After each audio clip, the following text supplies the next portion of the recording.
With this technology, we're able to take people to places they've never been before or perhaps never will be. The first presentation that you're going to see is around a virtual reality lab. When we got invited to pitch, then we knew we had to put in some time and really kind of get our ducks in a row. The presenters will have 7 minutes to make their pitch. I can't wait to introduce my students to this innovative technology. One of our chemists came to me and said, getting this proposal together, is it something that you'd be interested in helping out with? And I said, sure. It's just sort of shifting a perspective on how we bring teaching and learning to students and how they experience teaching and learning. Our presentation was the Virtual reality laboratory.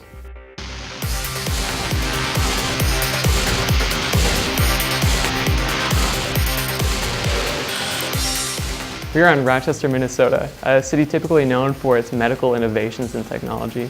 And here still at Rochester Community and Technical College, we are pushing the envelope with our virtual reality lab.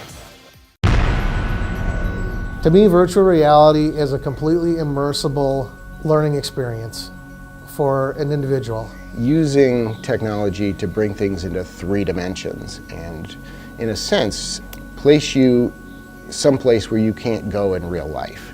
We happened to find some that we thought would be a good pitch idea for the Shark Tank. I believe virtual reality is a positive learning experience, although less than 2% currently use it in the classroom.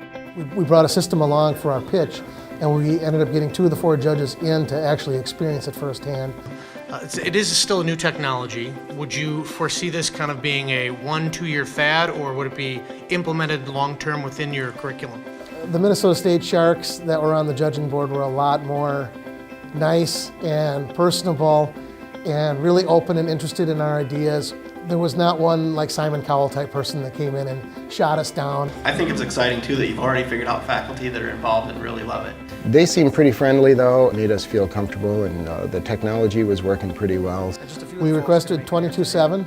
We had one system to start with, but you can't base a class of students around one system because it's an individual experience.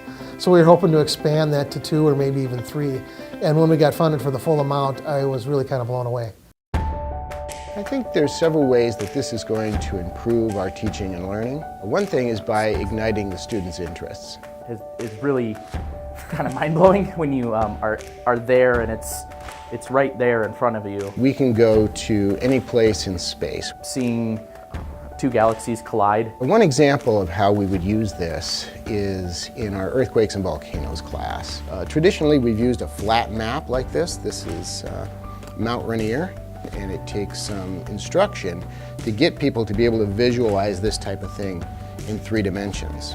But with the virtual reality, we can put the student in a headset and travel virtually to Mount Rainier and actually see it in 3 dimensions. I teach a variety of art and design classes. I teach drawing, painting, digital art 1, digital art 2. We ended up coming down with the art club. The tilt brush was the main one we used because that's more art related. You're actually able to move as if you can see the paper differently. And then as you're kind of walking through the space, looking around, you could actually paint in the space. It was like surprisingly immersive. It was like really like being in another world. A lot of our students are health science students who spend a lot of time learning the human body and the physiology, which is something they will practice once they go out into the workforce as nurses, surgical techs.